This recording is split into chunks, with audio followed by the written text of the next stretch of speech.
اکثر یہ رمضان مبارک آتا ہے، میں نے کبھی بھی، چونکہ یہ ایک علمی ٹاپک ہے، یہ اختلافی ٹاپک نہیں ہے، میں نے اس پر بات نہیں کی، لیکن سوالات اتنے زیادہ تھے کہ میں نے کہا کہ اس پر میں ضرور بیان کروں۔ پہلے یہ ہوتا تھا کہ 8 پڑھنے والے 8 تراویح پڑھتے تھے، 20 والے 20 پڑھ لیتے تھے، لیکن اب معاملہ اس سے بھی برعکس ہو چکا ہے کہ جو 20 کے قائل ہیں نا وہ بھی 8 پڑھ کے چلے جاتے ہیں۔ میں اکثر کہا کرتا ہوں کہ پہلے فرقہ واریت اتنی عروج پر ہو چکی تھی کہ جناب یہ فلاں کی مسجد ہے، یہاں پر نماز نہیں پڑھنی، یہ فلاں کی ہے، ہم ادھر کے پکے نمازی ہیں، لیکن اے سی نے آ کر یہ فرق بھی دور کر دیا ہے۔ اب یہ نہیں دیکھا جاتا کہ کس کی کون سی مسجد ہے، اب یہ دیکھا جاتا ہے کہ ایئر کنڈیشن مسجد کون سی ہے، بس اس میں جا کر ہم نے نماز پڑھنی ہے۔ یاد رکھیں، اب بخاری شریف کی حدیث پاک آپ کے سامنے عرض کرنے لگا ہوں، اور توجہ سے سماعت کیجئے گا۔ سیدہ عائشہ صدیقہ رضی اللہ تعالی عنہا ام المومنین، آپ اس حدیث پاک کی راویہ ہیں۔ آپ سے سوال ہوتا ہے کیف کانت صلاۃ رسول اللہ صلی اللہ علیہ وسلم فی رمضان، رمضان المبارک میں نبی پاک صلی اللہ علیہ وسلم کا معمول کیا تھا عبادات کا؟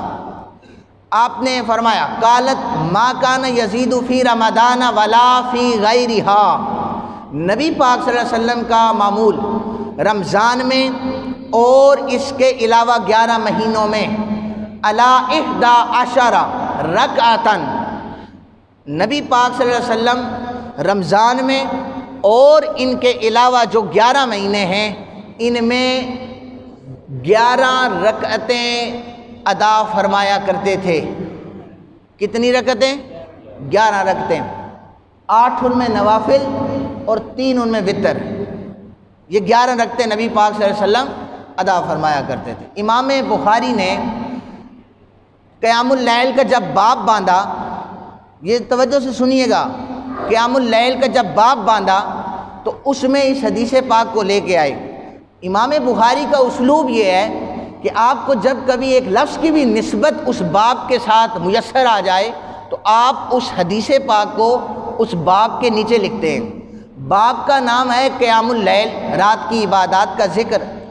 اب جتنے بھی لوگ 8 تراویح پڑھتے ہیں، 8 تراویح کے قائل ہیں، وہ آ کر یہ والی حدیث پاک پیش کرتے ہیں کہ نبی پاک نے 8 پڑھی اور 3 وتر ادا کیے، تو لہٰذا ہم اس سنت پر عمل کرتے ہیں۔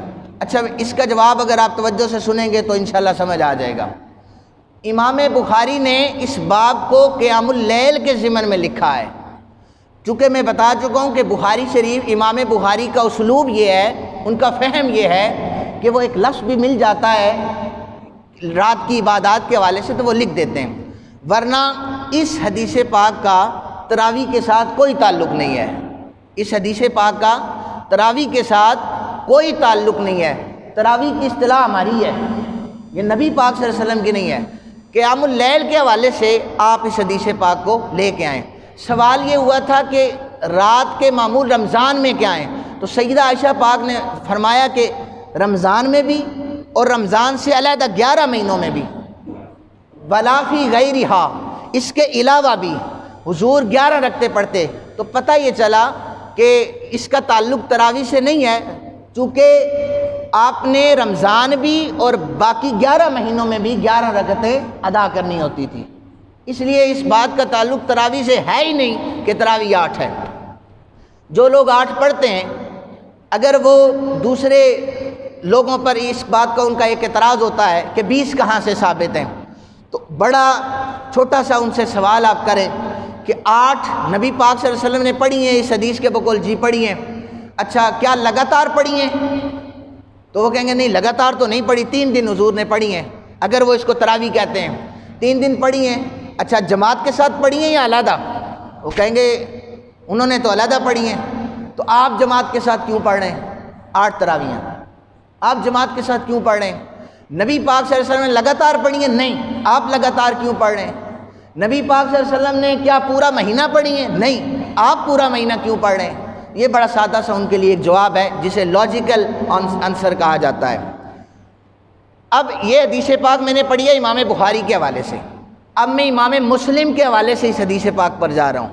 امام مسلم رضی اللہ تعالیٰ عنہ نے اسی حدیث پاک کو تہجد کے باب میں ذکر کیا ہے۔ کس باب میں ذکر کیا ہے؟ آپ بولیں تو صحیح، تہجد کے باب میں۔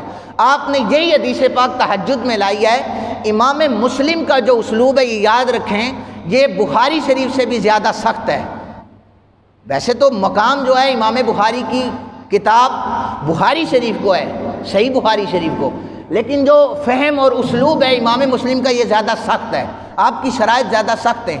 امام بخاری نے ایک حدیث کو 10 دفعہ بھی تواتر کے ساتھ ذکر کیا ہے، لیکن امام مسلم نے ایک دفعہ حدیث لائے اور جس باب کے تحت حدیث آتی ہے آپ نے لکھی ہے۔ امام مسلم نے تراویح کے باب میں اس حدیث کو نقل ہی نہیں کیا، امام مسلم نے اس کو تہجد کے باب میں نقل کیا ہے کہ جو نبی پاک صلی اللہ علیہ وسلم کا رمضان میں بھی اور 11 مہینوں میں بھی معمول تھا، وہ تہجد کے نوافل تھے، 8 تہجد کے نوافل تھے اور 3 وتر ادا کیا کرتے تھے، اور وہ انفرادی طور پہ ادا کیا کرتے تھے۔ اب امام بخاری کی طرف پھر میں چلتا ہوں۔ امام بخاری نے پھر اس حدیث پاک کو تہجد کے باب میں بھی نقل کیا، تو گویا پتہ یہ چلا امام بخاری بھی بیسیکلی اسی کے قائل ہیں کہ یہ جو 11 رکعتیں ہیں یہ نبی پاک صلی اللہ علیہ وسلم تہجد کی پڑھا کرتے تھے، ساتھ 3 نوافل پڑھتے تھے۔ امام مسلم نے بھی فرمایا کہ میں 8 حضور تہجد کے اور 3 وتر ادا کیا کرتے تھے۔ وتر چونکہ واجب نماز ہے اور اس کو آپ صلی اللہ علیہ وسلم رات کو دیر سے ادا فرمایا کرتے تھے۔ یہ دونوں ائمہ کرام نے اس حدیث پاک کو تہجد کے باب میں کے نیچے نقل کر کے یہ ایک جو وہم تھا، گمان تھا، اس کو دور کر دیا ہے کہ یار اسے تراویح نہ سمجھو، یہ تو انفرادی نماز تھی، یہ تو تہجد کے نوافل تھے جو نبی پاک صلی اللہ علیہ وسلم ادا فرمایا کرتے تھے۔ اب ذرا رولا پھر 20 کا رہ جاتا ہے کہ پھر 20 آئیں ذرا حدیث پاک میں آپ کو سناتا ہوں۔ نبی پاک صلی اللہ علیہ وسلم نے مصنف ابن شیبہ کی حدیث نمبر 7774 ہے، اس حدیث پاک کے راوی کا نام ہے حضرت عبداللہ ابن عباس۔ عبداللہ ابن عباس امت کا سب سے بڑا عالم میرے مصطفیٰ کریم صلی اللہ علیہ وسلم نے فرمایا ہے۔ آپ نے یہ حدیث سے پاک لائے، آپ نے فرمایا اس کتاب میں 7774 نمبر حدیث پاک، نبی پاک صلی اللہ علیہ وسلم 20 رکعت تراویح ادا فرمایا کرتے تھے۔ آپ سے ثابت 4 بھی ہیں، 8 بھی ہیں، اور پھر امام ترمذی کے نزدیک 36 رکعتیں بھی ہیں، امام ترمذی کے نزدیک 36 رکعتیں بھی ہیں، اور ہر 4 رکعتوں کے بعد، یہ جو تراویح ہے اس کا معنی یہ ہے ترویحہ کرنا۔ 4 رکعتوں کے بعد ہم پڑھتے ہیں سبحان ذی الملک والملکوت، یہ جو ہم تسبیح پڑھتے ہیں اس کو بیٹھنے کو ترویحہ کہا جاتا ہے۔ اگر 8 رکعتیں ہوں نا 8، تو پھر ہم تراویح کا لفظ جمع کا کیوں استعمال کریں؟ ہم وہاں پر تثنیہ لے کے آئیں گے نا کہ ترویحتین، کہ یہاں پر 2 دفعہ ہم بیٹھتے ہیں، لیکن ہم کہتے ہیں تراویح، ہم جمع استعمال کرتے ہیں کہ 20 تراویحوں میں ہم زیادہ دفعہ بیٹھتے ہیں، 2 دفعہ نہیں بیٹھتے۔ حضرت عبداللہ ابن عباس اس حدیث پاک کو لائیں کہ آپ 20 پڑھتے۔ اب اس سے آگے ذرا چلیے، نبی پاک صلی اللہ علیہ وآلہ وسلم نے فرمایا میرے بعد میرے صحابہ کی سنت کو لازم پکڑو۔ کیا فرمایا؟ اونچی آواز سے بولیں، کیا فرمایا؟ میرے بعد میرے صحابہ کی سنت کو لازم پکڑو۔ حضرت فاروق اعظم رضی اللہ تعالی عنہ، آپ نے دیکھا 4 بندے اس کونے میں کھڑے ہیں، 5 ادھر ہیں، 6 ادھر ہیں، ٹولیوں کی صورت میں۔ آپ نے فرمایا کیوں نہ میں تم لوگوں کو جمع نہ کر دوں؟ آپ نے ان سب کو جمع کیا ایک امام کے پیچھے۔ اب فرمایا کہ تم ایک امام کے پیچھے 20 رکعتیں پورے رمضان المبارک میں ادا کرو۔ یہ کس نے کیا؟ حضرت عمر بن خطاب نے۔ آج کل کے دور کے کسی مسلک کی طرف سے یا کسی فقیہ کی طرف سے، محدث کی طرف سے یا مفسر کی طرف سے نہیں تھا، یہ عمر بن خطاب رضی اللہ تعالی عنہ جو بڑے جلالی جلیل القدر اور نبی پاک صلی اللہ علیہ وسلم کے سامنے بیٹھنے والے اس دور کے مفتی اعظم کا فتویٰ تھا کہ لوگوں ایک امام کے پیچھے 20 رکعت تراویح ادا کرو۔ اب جو حضرت عمر بن خطاب رضی اللہ تعالیٰ عنہ کے اس عمل کے برعکس چلتا ہے تو وہ نبی پاک صلی اللہ علیہ وسلم کی اس حدیث پاک کو دیکھے کہ میرے بعد میرے صحابہ کی سنت کو لازم پکڑو، میرے بعد میرے صحابہ کی سنت کو لازم پکڑو، میرے بعد میرے صحابہ کی سنت کو لازم پکڑو۔ صحابہ نے 20 پڑھی ہیں، تم 8 کہاں سے لے کے آئے ہو؟